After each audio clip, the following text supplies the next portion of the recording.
નમસ્કાર દર્શક મિત્રો, હું રાજેશ પાટણવાડિયા રાષ્ટ્ર સેવા ન્યૂઝમાં આપનું હાર્દિક સ્વાગત કરું છું। સમાચારની વાત કરીએ તો સાગબારા તાલુકાના દેવમોગરા ખાતે 2 ઓક્ટોબર ગાંધી જયંતિ નિમિત્તે ફોરેસ્ટ વિભાગ દ્વારા સફાઈ અભિયાન હાથ ધરવામાં આવ્યું।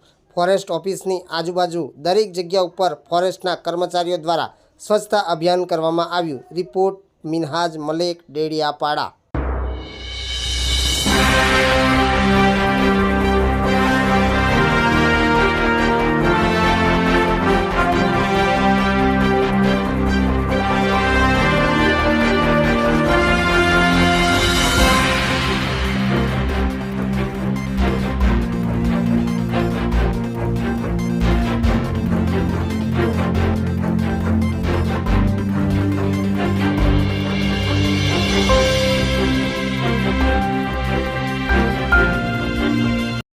નવરાત્રિના તહેવારમાં સૌથી ઓછા ડાઉન પેમેન્ટમાં આપની મનપસંદ હોન્ડા ટુ વ્હીલર વસાવો અને મેળવો આકર્ષક ઓફરનો લાભ। લક્ષમ હોન્ડા, પટેલ ચાળી, SBI બેંક પાસે, ડેડિયાપાડા।